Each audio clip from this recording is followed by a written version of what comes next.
Muito obrigado por escolher o Ministério de Vídeo e Áudio do Templo Batista Maranata.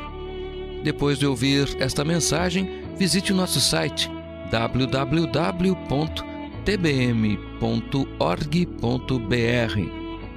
A nossa igreja oferece discipulado cristão, instituto bíblico e muitas oportunidades para o seu crescimento espiritual. Que Deus o abençoe. Maranata, ora vem, Senhor Jesus.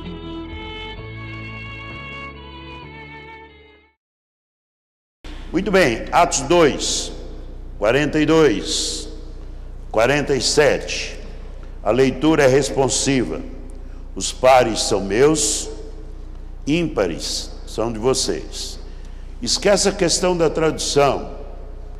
Leia, sem medo de errar, tá bom? A questão de tradução, isso é depois com o pastor de vocês. E aqui, eu quero que vocês leiam. Mas eu tenho certeza que todos aqui têm aí a corrigida. E perseveravam na doutrina dos apóstolos, e na comunhão, e no partir do pão, e nas orações.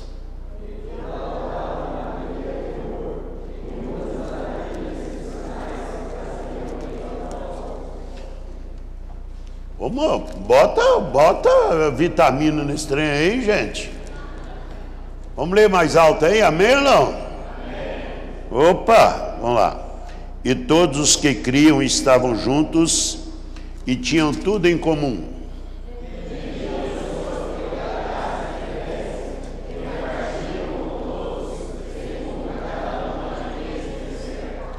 E perseverando unânimes todos os dias no templo, e partindo o pão em casa, comiam juntos com alegria e singeleza de coração.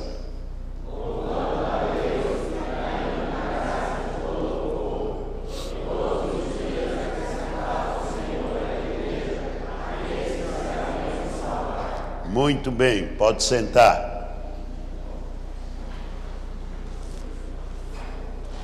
Estava pensando muito, não é? Sobre essa questão da igreja que funciona. E qual a igreja que funciona? Estamos vivendo, amados irmãos, momento em que muitas igrejas passam por alguma síndrome do concreto, onde se acha que igreja é só igreja grande, prédio grande. A síndrome da multidão, onde se imagina que igreja boa é somente igreja que tem multidão e multidões. E a síndrome do dinheiro. A verdade é que essas três síndromes, vivida, ou pelo menos não por todos, mas por alguns, de certa forma tem até escandalizado o Evangelho.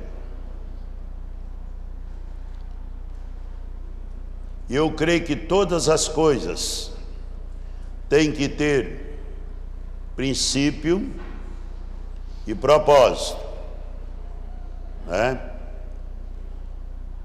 E às vezes há muitas coisas que deixam a desejar. Mas esse texto aqui, ele fala muito ao meu coração a respeito de uma igreja que funciona. O que precisa ter uma igreja que funciona? A igreja, ela precisa, ao meu ver, ter uma estrutura que funcione, que facilite o desenvolvimento do seu trabalho.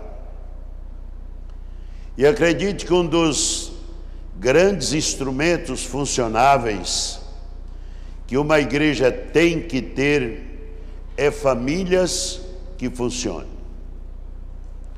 E a partir dessa marca de qualidade, é que eu quero convidá-los a refletir comigo sobre uma igreja que funciona. Ou seja, uma igreja que cumpre o ideal de Deus, e creio que um dos ideais de Deus é família que funcione. Será que as igrejas de hoje no Brasil estão funcionando adequadamente? Isso é uma pergunta que fica no ar. Será que estão cumprindo seu papel como igreja de Cristo, situadas em suas comunidades, inseridas por Deus nessa geração? Creio que um dos melhores exemplos de igrejas que funcionaram pode ser encontrado na igreja primitiva. Uma igreja que não dispunha de um estatuto, não dispunha de um regimento interno, uma diretoria, uma Kombi, um microcomputador, uma aparelhagem de som de última geração e algumas linhas telefônicas. Não tinha nada disso. Um templo, um edifício de educação religiosa, mas que apesar de não ter nada disso, funcionava. E sabe qual era, na verdade, a linha de montagem que esta igreja tinha? Bem, a linha de montagem que ela tinha era famílias funcionáveis. Ou seja, famílias que funcionavam e funcionavam muito bem, o que levou aquela igreja a desenvolver ao ponto que ela caiu na graça do povo. Será que para as igrejas de hoje funcionarem como Deus quer, precisa abrir mão disso? Não, de maneira nenhuma. A igreja, ela não pode abrir mão de famílias que funcionam.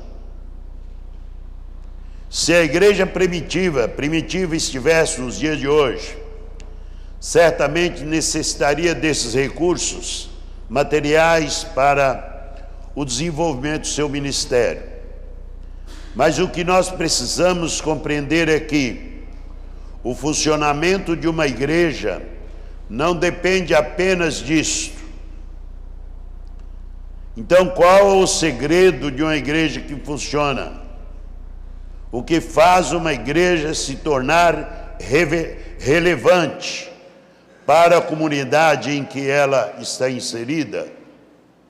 Bem, em primeiro lugar, creio que funciona é aquela que prioriza a sua missão.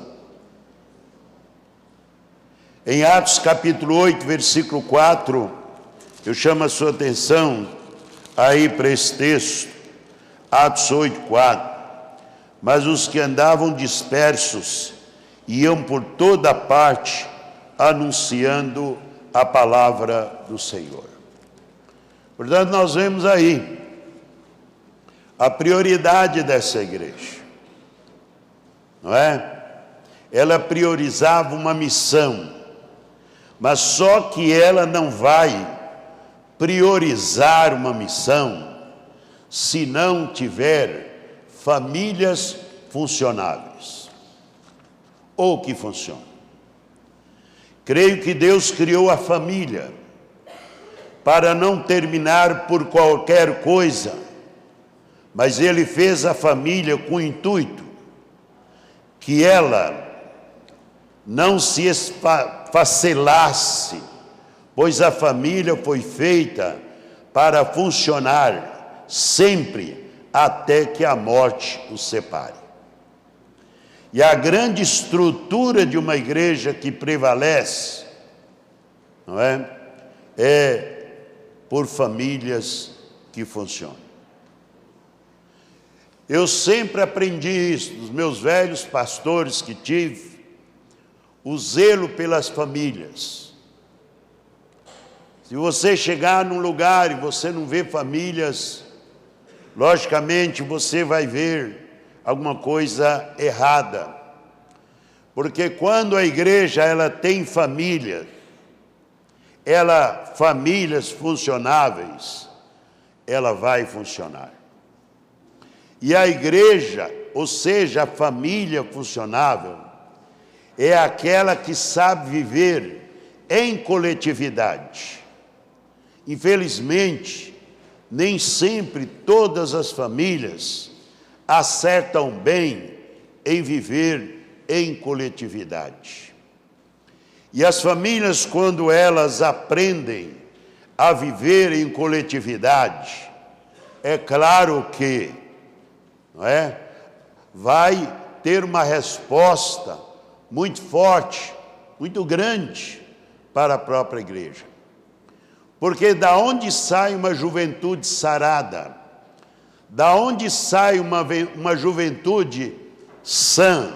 Sai de famílias saradas.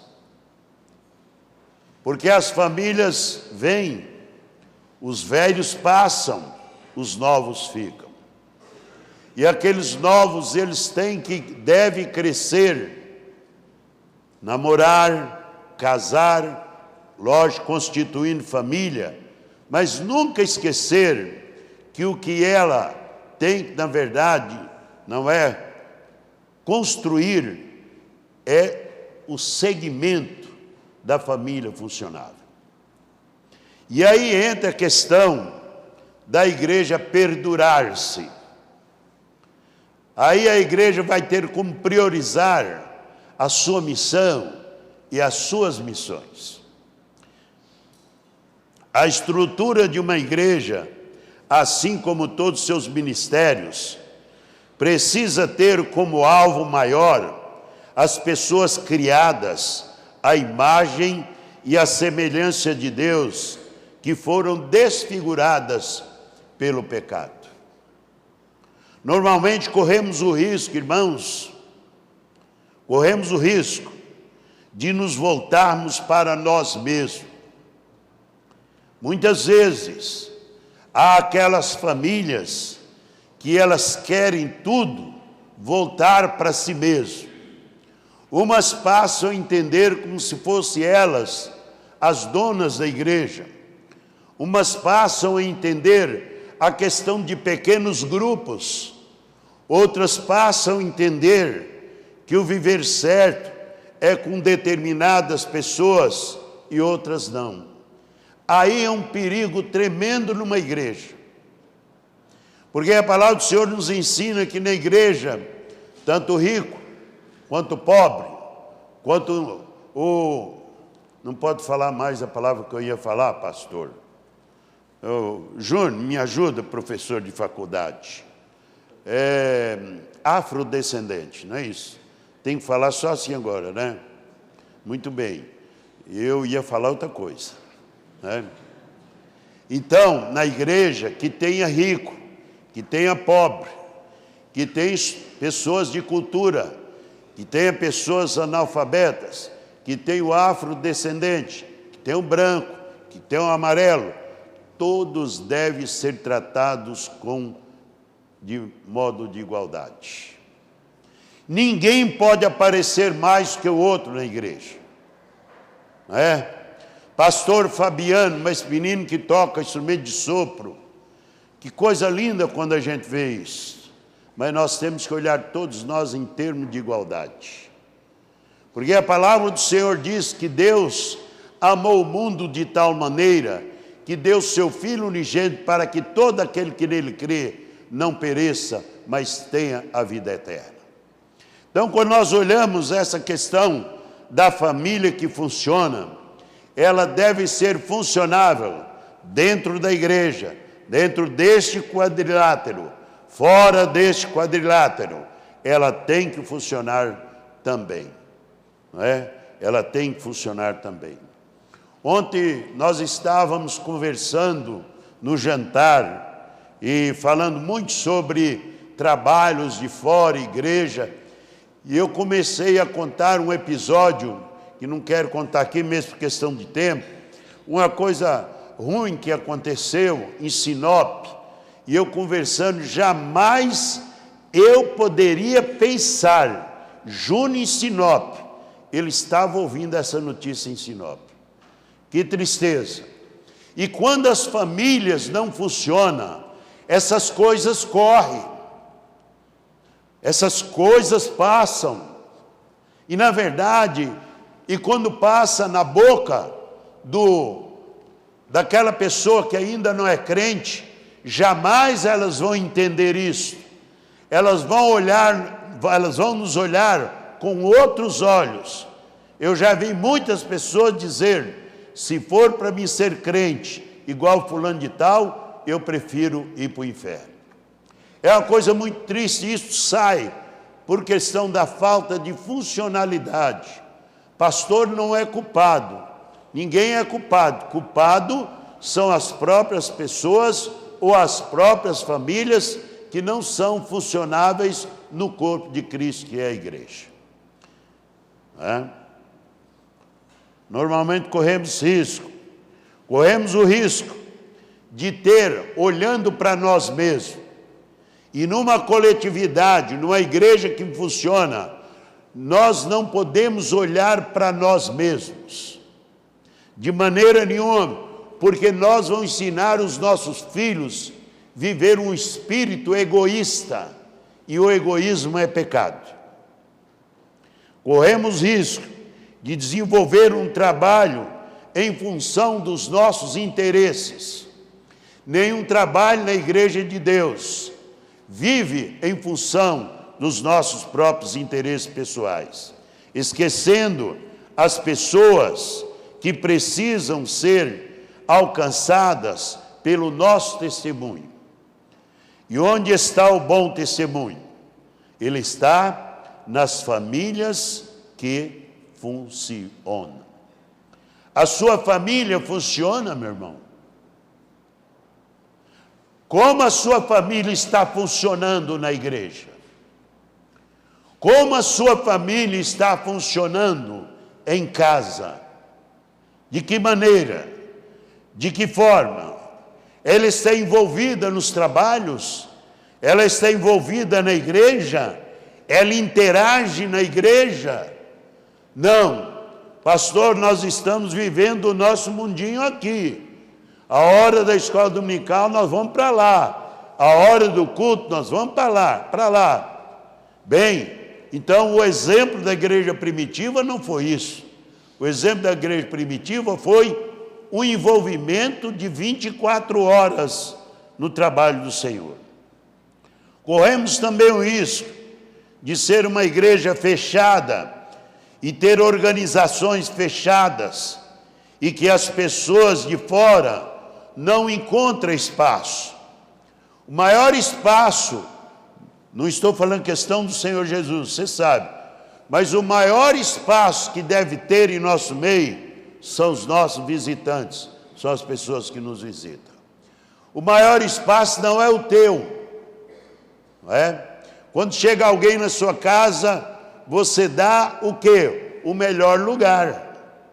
Quando você não tem outro lugar para dar para alguém dormir, você vai dar o quê? Você dá o quarto do casal. Enfim, coisa desse tipo. Você vai dar o melhor. Então nós temos que dar o melhor. Aquela igreja caiu na graça do povo, porque o povo aprendeu isso, que era uma igreja que dava o melhor para quem, na verdade, não pertencia ainda àquela igreja. Então, por isso, ela caiu na graça do povo. Esse é um grande segredo. À luz disso, irmãos, cremos que precisamos refletir um pouco sobre as nossas amizades. Conhecemos nossos vizinhos, inclusive os vizinhos da igreja. Que tipo de amizade e relacionamento temos procurado fazer com as pessoas da comunidade? Que tipo? Uma vez um irmão da nossa igreja, ele me fez passar vergonha no fórum. O menininho dele estava empinando pipa na rua. De repente veio um carro e bateu no poste, o poste caiu em cima do filho dele e matou o filho dele. Isso foi a justiça. E lá na justiça, quando eu estou lá em casa um dia, sem ninguém me falar nada, aparece um oficial de justiça levando lá uma intimação para mim ir ao fórum. Eu fui. E quando cheguei lá, estamos sentados na sala, lá tinha testemunha do lado do acusado e testemunha do lado da vítima. E eu conversando com aquelas testemunhas do lado da vítima, algumas delas me disseram, vou dizer uma coisa para o senhor, esse homem, que é o pai da criança, ele não estava lá, estava lá dentro com o juiz, esse homem passava na porta da minha casa todo dia e nunca sequer me deu um bom dia. Como tem enrolado agora na polícia, ou seja, na justiça, eu sirvo para ele. Que coisa terrível. Que coisa terrível. Na verdade, eu fui até abençoado porque o juiz até me dispensou. Era aquelas coisas, quem sabe esses negócios de juiz aí, como é que é? Talvez tenha até um juiz me ouvindo aqui, não é? Mas ele escolhe lá quem que vai entrar, se tem muita gente. Eu só sei que eu fui dispensado. E quando eu saí fora, eu disse, Senhor, obrigado. Dei graças a Deus por causa do testemunho daquele homem. Nós precisamos rever essas coisas, não é? Rever essas coisas. Às vezes há crentes que brigam com o vizinho por causa de um latido de um cachorro. Há crentes que brigam com o vizinho por causa do barulho do papagaio. Há crentes que discutem com o vizinho por causa de negócio de música. Não é? Se o pastor Fabiano fosse brigar com essa turma que passa nessa avenida aí com cada som, que o quarto do profeta faz assim, ó. Ele ia ficar doido, não ia? Mas o pastor Fabiano não faz isso, porque ele sabe que não é bem por aí. Há muitas coisas que nós temos que relevar. A família que funciona na igreja precisa ser relevante, ou as famílias. E eu creio que nós precisamos, como igreja, precisamos refletir um pouco sobre as nossas amizades, eu já disse. Uma coisa que as famílias que funcionam, elas aprimoram, é na questão da amizade. Amizade com o vizinho. Bom dia, seu fulano. Bom dia, seu Beltrano. Quando eu vou, saio da minha casa, não é? A primeira coisa que eu faço, eu saio com os vidros abaixados e vou parando casa por casa. Bom dia, dona Alcione. Bom dia, dona Sônia. Mora na frente da minha casa um pai de santo macumbeiro. E como aquele homem tem um respeito por mim, né? Eu chego, bom dia, pastor. Está indo aonde? Para a igreja, vamos comigo, a qualquer hora eu vou. E essa qualquer hora não chegou até agora. Mas eu não importo. Bom dia. Lá na frente da minha igreja tem uma igreja católica, muito grande aquela igreja, não é? E eu nunca saí de casa, ou seja, do meu lado, para ir lá discutir com o padre por causa da procissão deles. Sabe o que eu faço por eles? Orar por eles. Eu oro por eles. Eu não estou tendo comunhão com eles lá dentro, não é? De lá a gente já saiu. Mas não é por isso que eu devo ficar brigando com ele por causa disso. E a coisa foi de uma forma que, quando eu fico doente, do lado de lá, eles se preocupam comigo, não é? O padre, ele tem vergonha de ir na nossa igreja, sabe o que ele faz? Ele marca encontro comigo, numa loja daquela, lá nos fundos, no escritório, para conversar comigo, e eu tenho orado por ele. Nunca foi atrás disso. E sabe o que faz? Ele tem os horários do culto da nossa igreja, e ele faz os trabalhos dele de acordo com o horário de culto da nossa igreja, a menos que se faça um culto especial da nossa igreja, como foi feito ontem. Mas os cultos normais da nossa igreja tem tudo catalogado lá, escritozinho, para eles não fazer passeata na porta na nossa igreja. Isso não é alcançado por qualquer coisa. Isso é alcançado através de testemunho. Isso é alcançado através de vida. Isso é alcançado através de palavra ou de conversa. Isso é de vida, isso é de exemplo de darmos a quem não conhece ainda o Evangelho. À luz disso, creio que nós precisamos refletir sobre a igreja que funciona. É muito bom cada família chegar na sua casa, a primeira coisa que fazer, ao invés de fritar o pastor, cozinhar o pastor. Tem gente que come pastor de toda forma. Uns comem frito, outros cozido, outros assado, outros de outra maneira. Ao invés de fazer isso, reúne-se e ore pelo seu pastor. Porque ele tem falha como você, família. Ele tem falha, ele é um homem. Ele é um homem, ele tem também uma família. Ele tem filhos. E muitas vezes há famílias na igreja que querem que os filhos de pastor sejam pastorzinho. Eu falo à nossa igreja, eu quero falar um negócio para vocês. Eu não sou empregado de vocês, não. Fica tudo. Eu não sou empregado de vocês, não. Mas eu sou empregado de Deus. E quem são vocês? São pessoas que Deus colocou para mim cuidar de vocês. E quando for na hora de passar a mão na cabeça de vocês, eu passo. E quando for na hora de eu descer o chinelo, eu desço também. Viu? E até saiba-se de uma coisa. Meus filhos não são pastorzinhos. E nem minha esposa é pastora. Viu? Porque essa onda de pastor aí, chega alguns lá e chama ela de pastora. Não é? Que pastora, rapaz? Para com isso. Ela não é pastora, é minha esposa. Viu? E precisa ser respeitado. Filho de pastor também faz arte. Filho de pastor pula o banco. Filho de pastor às vezes joga pedra na vidraça. Sabe junto com quem? Junto com o seu filho. Junto com o seu filho.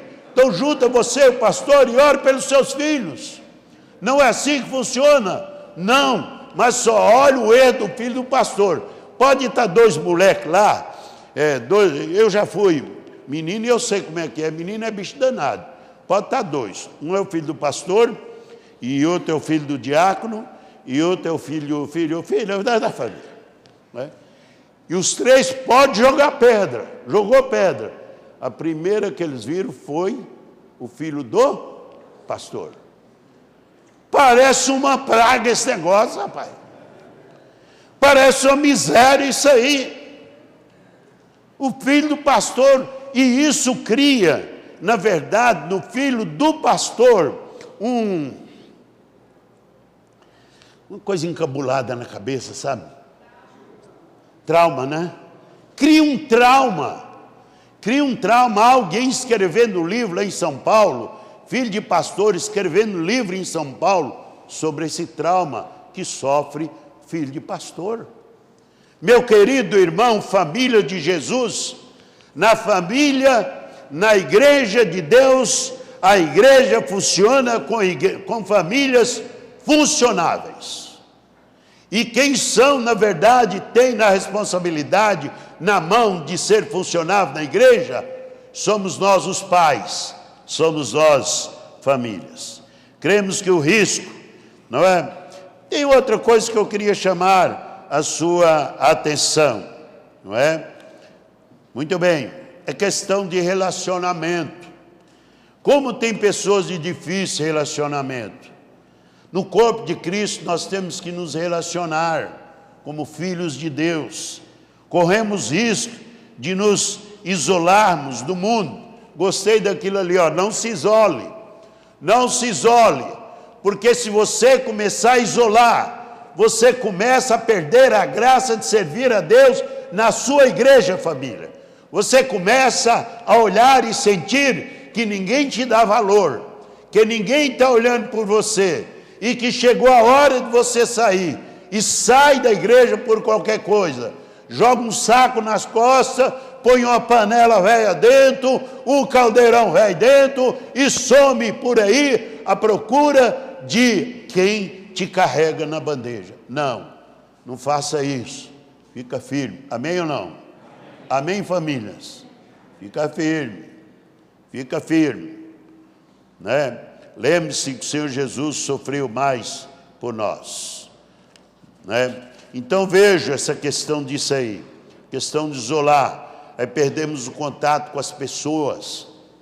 Você botar a sua família para isolar na igreja, você está fazendo a pior coisa para a sua família, a pior coisa para a vida dos seus filhos. Em Atos 8:4, já lemos, vemos que Deus permitiu a perseguição porque a igreja estava voltando para si mesma, esquecendo da ordem do Senhor Jesus. A igreja que funciona não pode e deve voltar para si mesma. Qual era testemunhar em Judéia, Samaria e até os confins do mundo. Jesus afirmou que os trabalhadores são poucos, não porque existe pouca gente ou pouco crente no mundo, mas especialmente porque há muita gente ocupada consigo mesma, sem ter tempo para pensar nos outros. O próprio Jesus fala isso em Mateus 9, 35, 37. Precisamos recuperar a nossa visão como crentes, a nossa visão como família, Por quê? Porque a família, ela é uma grande responsável pelo bom funcionamento da igreja local, a família, não é? Se assim fizermos, o edifício da igreja será usado durante toda a semana, muitas vezes, não apenas os domingos. Isso é coisa que eu estou falando aqui. O templo ficará cheio de pessoas desejosas de conhecer a Cristo. Isso é interessante, né? Cada vez mais a pessoa tendo o interesse de conhecer. Em segundo lugar, a igreja que funciona é aquela em que cada família cumpre a sua missão. Em Atos capítulo 6, versículo 1 a 7, por favor, vamos ver aí, Atos 6, não é? Vemos aí a palavra do Senhor dizendo aí: ora, naqueles dias, crescendo o número dos discípulos, houve uma murmuração dos gregos contra os hebreus, porque as suas viúvas eram desprezadas no ministério cotidiano. Isso dentro da igreja está acontecendo isso. E os 12, convocando a multidão dos discípulos, disseram: não é razoável que nós deixemos a palavra de Deus e sirvamos às mesas. Escolhei, pois, irmãos dentre vós, 7 homens de boa reputação. Olha a qualidade dos homens aí, hein? Cheio do Espírito Santo e de sabedoria, aos quais constituamos sobre esta necessidade. Mas nós perseveraremos na oração e no ministério da palavra. E este parecer contentou toda a multidão, e elegeram Estevão, homem cheio de fé e do Espírito Santo, Filipe, Prócoro, Nicanor, o Timão, Parmenas, Nicolau, o prosélito de Antioquia, e os apresentaram ante os apóstolos, e estes, orando, lhes impuseram as mãos. O que aconteceu aqui? Aconteceu que as viúvas, especialmente as pobres, estavam o quê? Sendo o quê? Especialmente os gregos, desprezados. Desprezados. Não é isso? Pobres, não tinha nada, os outros comiam e elas comiam do resto. Mas os apóstolos não tinham tempo para cuidar disso. Então elegeram esses homens.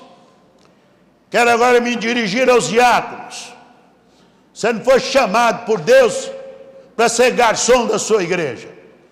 Você foi chamado por Deus para servir a mesa, mas além de servir a mesa, tem muito mais coisa para fazer além disso. Primeira coisa que esse diácono fez foi apagar o fogo e não acender o fogo. Diácono tem que ter uma habilidade muito grande. Muito grande. E você quer saber de uma coisa? Quantas esposas de diácono tem aqui? Levanta a mão. Esposa de diácono. 1, 2. Tem 2. Faltando 1. Você sabe que a palavra de Deus pede de uma esposa do diácono mais qualidade do que a esposa do pastor? É só ler lá. Mais qualidade.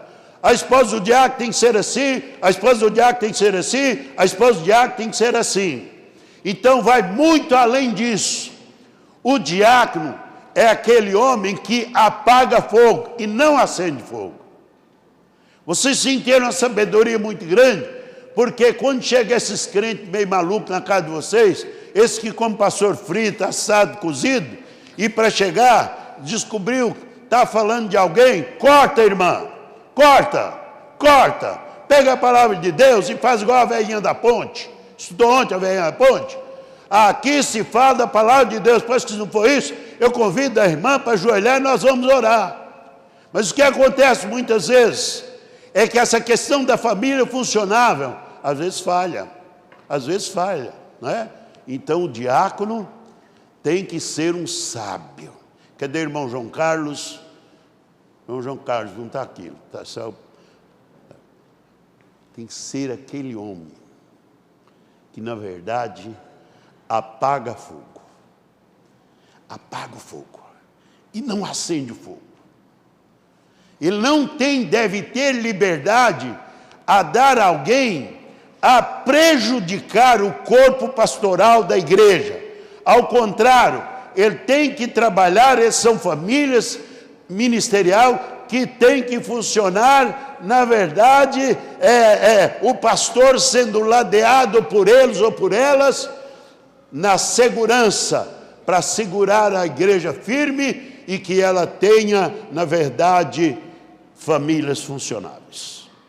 Veja bem, diante do problema com a distribuição diária dos alimentos, os apóstolos disseram, não é razoável que nós deixemos a palavra de Deus e sirvamos a mesa. Por que não era razoável os apóstolos deixar de pregar para servir as mesas? Sim. Será que servir as mesas era um serviço com menos honra do que a pregação da palavra de Deus? De maneira nenhuma. Servir as mesas dos pobres e das viúvas é, na verdade, um serviço de honra. Quanto à pregação de um sermão, cantar no corpo, reger a congregação, ensinar na escola dominical, atuar na recepção de novos visitantes e todos os demais serviços da igreja, são serviços tão honrados quanto a pregação de uma mensagem. Entretanto, cada um tem a sua função no corpo de Cristo. O zelador, que função tem o zelador? Quando você entra numa igreja, você de cara conhece a zeladoria, não pela pessoa, mas você olhando nos banheiros, olhando no auditório, olhando no púlpito, olhando cada coisa no seu lugar, você vai conhecer que aqui tem uma zeladoria que funciona. São coisas funcionáveis dentro da igreja.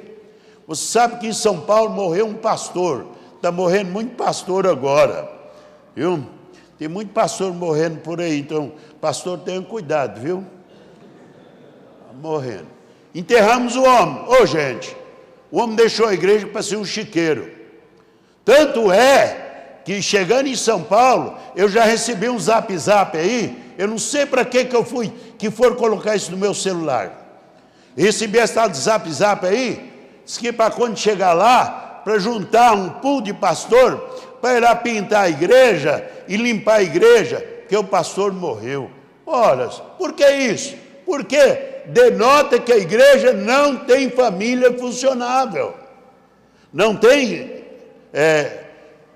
famílias funcionáveis.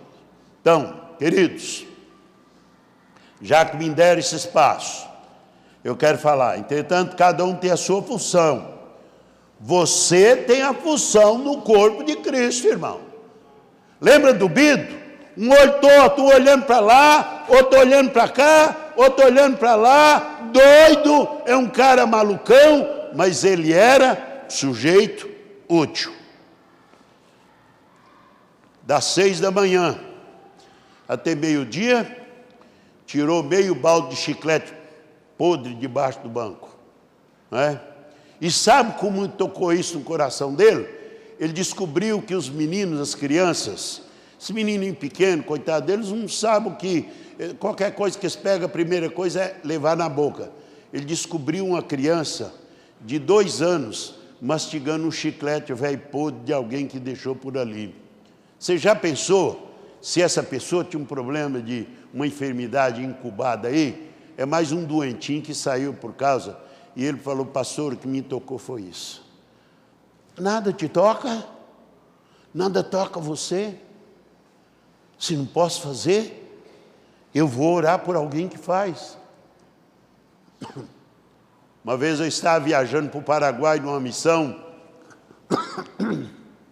Desculpe.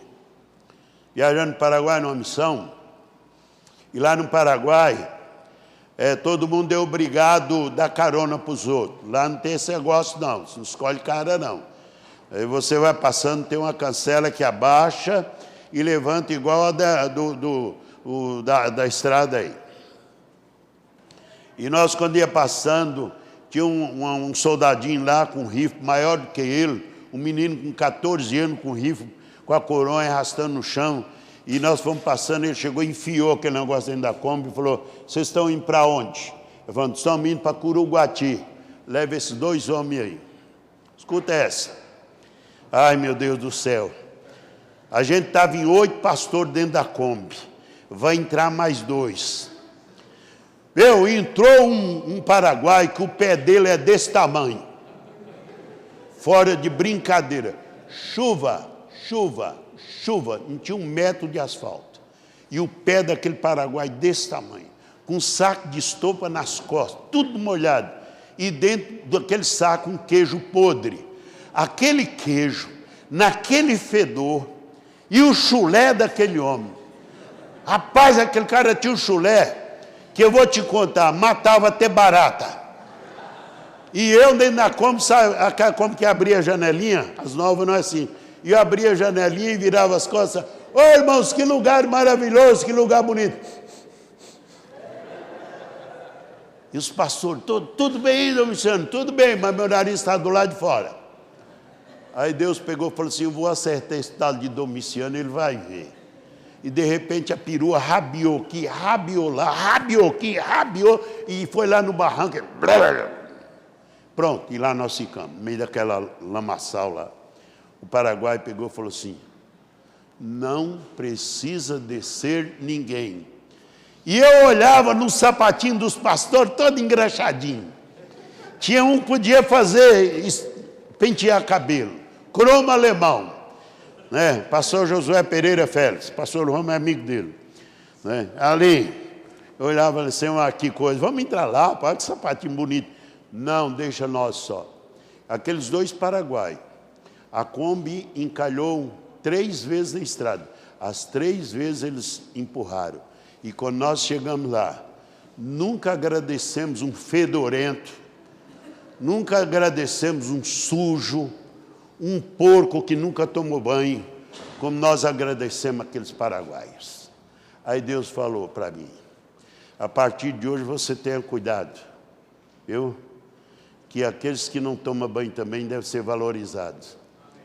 Ô Senhor, mas é difícil aguentar um chulé dentro de um carro. Mas tem que aguentar. Ô irmão, tem aqueles que falam demais dentro da igreja? Tem que aguentar. Ou não? Tem aquele que é feio demais? Tem que aguentar. Não é? Tem aquele que é bonito também, é mais fácil aguentar. Mas nós queremos aguentar só aqueles que é mais bonitinho, é mais bonzinho, né? Eu estava pregando num lugar, uma igreja muito grande, e o prefeito anunciou que ia lá no culto. E os diáconos veio correndo para o pastor. Sabe quem veio no culto hoje? E o pastor disse: não. E eu acho que o senhor deve fazer um assento especial para ele. É? Quem é que veio? O prefeito de Itabuna. E o pastor, se ele quiser sentar, ele senta junto com os outros. Que ele é pecador, tanto quanto os outros também são pecadores. E nós ficamos olhando se o prefeito chegava. E logo eu vi, encostou um carrão muito bonito. Aqueles carrão muito bonito, aqueles carrão caprichado, encostou, depois encostou mais outro, falei assim: um desses é o tal prefeito. que esse povo anda nesses carrão bonitos, que esse carrão de um insufil, todo preto, a chapa do... Eu fiquei, esse homem que chegou. Aí eu, humildezinho, coitado, eu escorri lá, sentei no meu lugarzinho, fiquei quietinho lá. Aí quando chegou lá, na hora de apresentar, o pastor apresentou e disse: nosso amigo está aqui, muito obrigado pela sua presença, não é? É o prefeito da cidade, mas é homem como nós também. Não é isso, prefeito? E ele dizia: é isso aí, pastor. E no fim ele aceitou Jesus como Salvador. Entendeu? Entendeu, irmão? Você pensa que aqui você vive sozinho? Você pensa que eu vivo sozinho na minha igreja, qual pastoreio? Não, senhor. Lá tem Maria Baiana. Que eu tenho que aguentar a Maria Baiana, que entra dentro da igreja, a primeira coisa que ela faz é dormir. Deixa a Maria Baiana dormir. Aí quando eu falo amém, ela fala amém. E continua. Desse jeito, eu tenho que aguentar ela, eu tenho que considerar ela. A irmã finada, a irmã Francisca, surda. Eu não sei falar com surdo, gente. Eu nunca aprendi esse trem. Aí eu peguei, arrumei um fone de ouvido, pensando que isso ia dar resultado. Fone de ouvido desse tamanho, parecia duas laranjonas, e cheguei e taquei no ouvido da véia. E falei para meu filho: liga lá no som. E quando eu chegava bem perto dela, eu dava um grito: amém, irmã Francisca. Ela pegou e falou: eu estou até escutando um pouco. Tem famílias funcionáveis. Minha hora já deu, eu vou só um pouquinho, pastor, tá bom? Posso correr um pouquinho mais? Posso? Amém ou não, igreja? Então vamos lá. Então, irmãos, essas coisas me ajudam muito. As minhas andanças têm sido para mim um verdadeiro seminário. Famílias, a igreja que prevalece, ela prevalece por famílias funcionáveis, né? Veja bem interessante que eu olho aqui, né? Em Efésios 4 fala que a principal ocupação do pastor deve ser a capacitação da igreja para a obra do ministério. Isso significa multiplicar a ação pastoral através dos membros da igreja. Pastor não faz nada sozinho. Concorda comigo? Quem faz é os irmãos. Pastores são homens usados por Deus para conduzir vocês, mas quem faz são vocês. Você não viu ontem aí? Visitante de quem? Eu não sabia como é que fala o nome do Júnior mesmo aqui, que eu nem sabia que era ele. Ideon. É do professor Ideon, é do professor Ideon, é do professor Ideon, Eu falei para minha esposa: vamos pedir esse professor para ficar na nossa igreja um tempo. Depois que eu fui descobrir que é Júnior. Nunca conheci ele por esse nome. Sei que é professor, mas Ideon não. Em Efésios 4, verso 12, irmãos, encontramos que Deus, diz a Bíblia, que Deus deu uns para pastores, apóstolos, outros profetas, e outros como evangelistas, e outros como pastores, mestres, tendo em vista o aperfeiçoamento dos santos. Quem são os santos? São vocês, famílias, para a obra do ministério. Mas o ministério é de quem? Não é? Os pastores, mestres, evangelistas, apóstolos, não apenas os santos. Os crentes também têm o seu ministério, o seu serviço a cumprir no corpo de Cristo. Aqui teu irmão não está menosprezando ninguém, não. É pela idade dela. Dona Ana, eu sempre lembro das minhas orações, quando eu encontro ela, uma coisa que me satisfaz muito, ela diz: eu tenho orado pelo senhor, né? Então, dona Ana, Deus abençoe a senhora. Continua orando, viu, filha? Continua orando. Lá no céu a gente encontra, nós acerta isso lá um dia. Tá bom? Se o século 16 recuperou o sacerdócio de todos os seus crentes, é possível que no século 20, 21, recupere o ministério de todos os crentes. Cada cristão recebe de Cristo um ministério privilegiado para com os homens. Não é? Há alguém que escreveu um livro e ele explica, anotei alguma coisinha aqui. É uma clara orientação quanto ao objetivo final de toda a pregação, ensino e serviço do pastor, o qual deve equipar cada membro da igreja para não somente crescer conforme a semelhança de Cristo e ter discernimento espiritual, mas para preencher o lugar de cada pessoa na edificação da unidade, crescimento e amor no corpo de Cristo. Evidente, não é? Então, dessa forma, o pastor multiplica a sua atuação através das famílias funcionáveis. Pastor multiplica através das famílias funcionáveis, não é? E não através de famílias estéreis. O objetivo da ação há de se transformar espectadores em serviço comprometido com o reino de Deus, não é? Mas, seguindo a verdade e amor, cresçamos em tudo naquele que é a cabeça, Cristo, de quem todo o corpo bem ajustado, fala de uma igreja ajustada, consolidado pelo auxílio de toda junta, segundo a justa operação de cada parte, efetua-se no seu próprio momento para edificação de si mesmo em amor. Ou seja, se eu quiser me edificar, eu devo edificar também os outros. Quando eu falava para os jovens, eu não sei se eu contei aquela ilustraçãozinha, eu quero repetir aqui. Eu era novo do ministério, lendo um livro, um pequeno livro, eu vi a ilustração de dois burrinhos. Dois burrinhos. Aqui tinha uma moita de capim, e aqui tinha outra moita de capim. Colocaram os burrinhos, mas com a corda bem curtinha. E então os burrinhos com fome, o de cá puxava para cá, o de lá puxava para lá. O de cá puxava para cá e o de lá puxava para cá. Até dizia a historinha que os burrinhos, de tanto um puxar o outro e não conseguiu comer, olhando um para o outro, disse: ô burro, mas nós somos burros mesmo. Nós somos burros mesmo. Nós somos burros até no pensamento.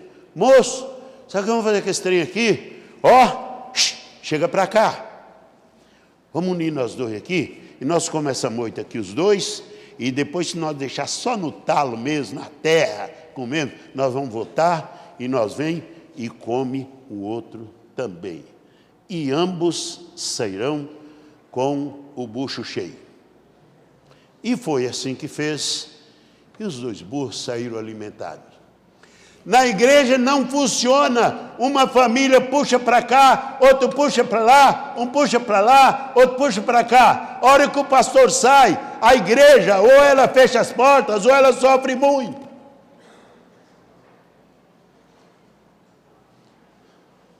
Ontem a nossa igreja, eu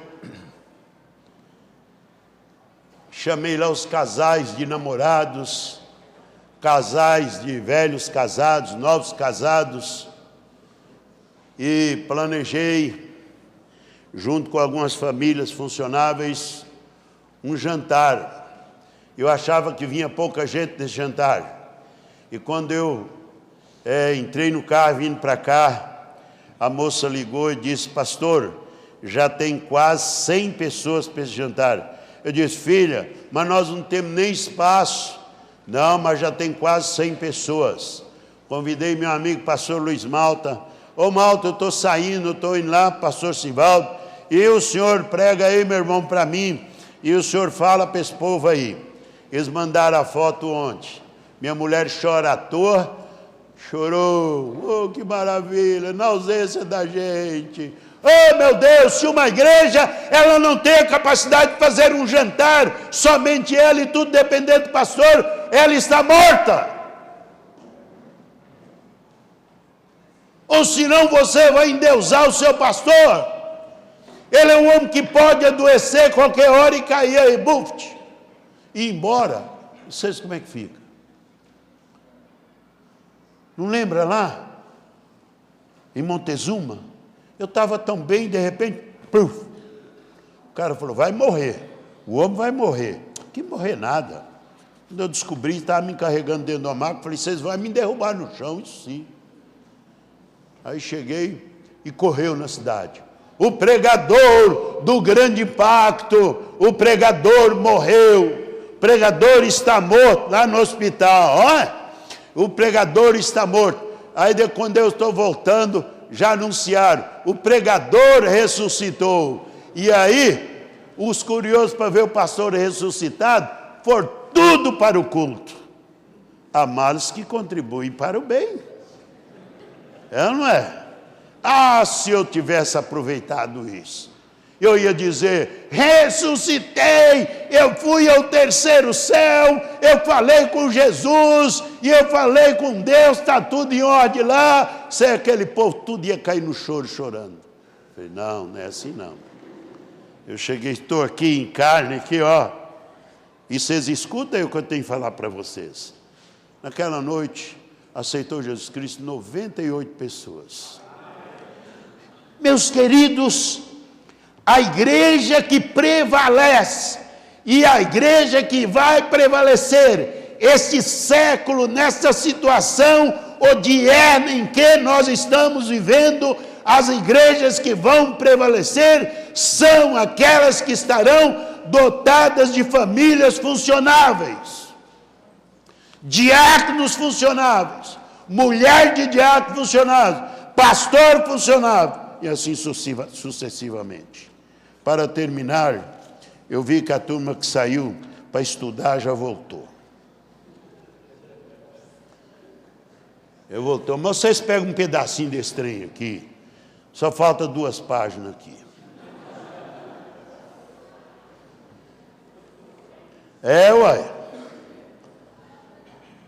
Os líderes escolhidos naquela igreja, eu imagino, passaram a cumprir cada um a sua parte. E a igreja continuou crescendo. Você foi escolhido para fazer alguma coisa? Então confia na sua escolha, filho.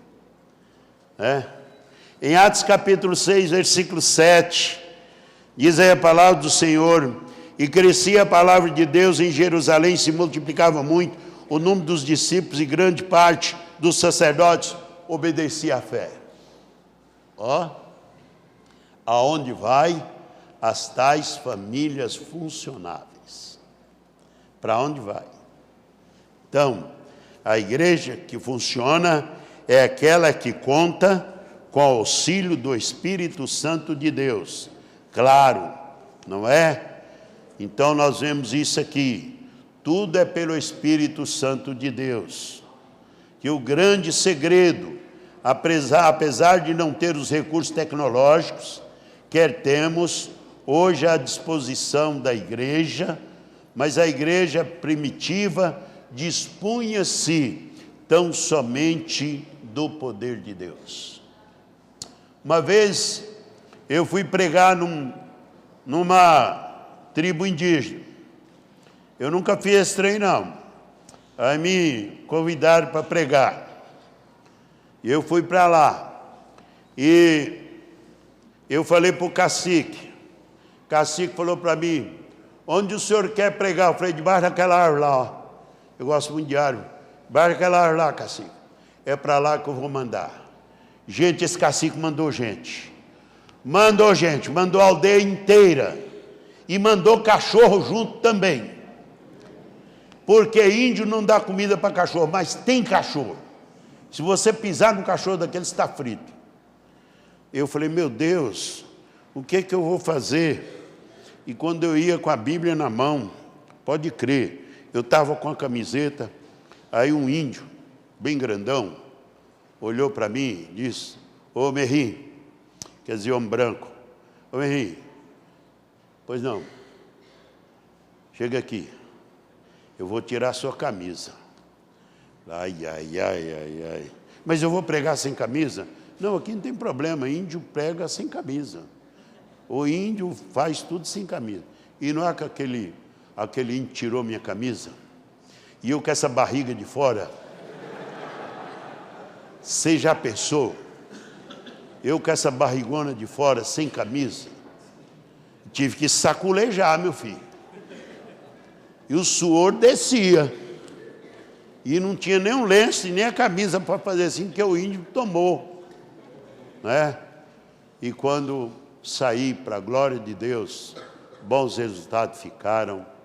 E até hoje, eles não esquecem desse missionário, sempre ele me fala. Então, igreja que vai prevalecer esse século, com sinceridade. Nós gostamos muito da música, muito do coral, que é maravilhoso. Esse é um ministério fantástico, especialmente que essa igreja que tem. Mas quem vai prevalecer esse século não é muito isso. Mas que vai prevalecer são famílias funcionáveis. Aquelas, no passado, que morriam, que davam a sua vida em prol da palavra de Deus. Que vai funcionar isso. Porque o Senhor Jesus disse que por aumentar a iniquidade, o amor de muitos esfriaria. Então, meu querido, minha querida família, não deixa o seu amor esfriar. Titone foi um homem de Deus. E a casa de Titone, se chegava lá, era uma aula de manhã. Ele tinha uma mesona assim. Nossa casa que nós fomos aí, tinha umas mesas bonitas, mesona assim. Mas era feita de marreta, né? E ele tinha 13 filhos. Todo dia de manhã, ninguém saía para o serviço, sem que primeiro todos sentassem em volta daquela mesa, e ali fizesse o culto matutino, e orasse, e depois ia trabalhar. Titone morreu e deixou esse legado para a família. Minha mãe era uma mulher analfabeta. Minha mãe não sabia ler nada. Minha mãe ensinava porque punha o dedinho dela e essa era a assinatura que minha mãe fazia. Mas aí minha mãe tinha esse cuidado. Então, todo dia, à noite, nós éramos em 12 irmãos. O meu pai falava assim, meu pai era um homem de 1,35 m de altura. Ele calçava sapato de criança, 35. Bem pequenininho mesmo, meu pai.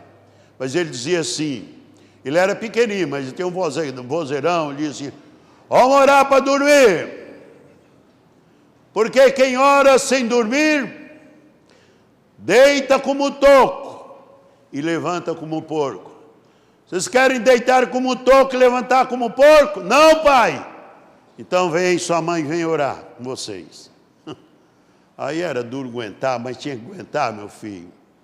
Pai nosso, velho, comia solto, porque a velha não sabia falar outra coisa. Chegava assim, chegava aqui, tinha que repetir com ela. Pai nosso, está no céu, santificado seja o teu nome, papapá, papá, amém. Pai nosso, está no céu, santificado seja o teu nome, papapá, amém. Pai nosso, está no céu, santificado, amém. Pai nosso, está no céu, santificado seja o teu nome, amém. Pai nosso, esse dia, todo dia, todo dia, todo dia. E a gente ia deitar numa paz tão gostosa.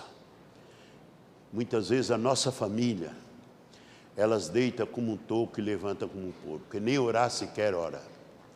Você já orou com a sua família? Você já orou? Eu tenho orado muito pela minha esposa. Ora por ela, irmã. Uma saudade daquela filha, que Deus me livre, né? Até ontem eu falei, filha, você precisa de oração. Nós já entregamos nossa filha na mão de Deus nessa viagem, que em nome de Deus, agora eu estou mais na paz. Mas ela é mãe, entendeu? Ela é mãe. Então a família que funciona, ou a igreja que prevalece com famílias funcionáveis. Esse foi o nosso tema de manhã. E pastores, perdoe porque eu falei além do meu tempo, eu vi que os varões já chegaram ali, toda a posse, e que Deus abençoe, porém antes eu quero orar pela família.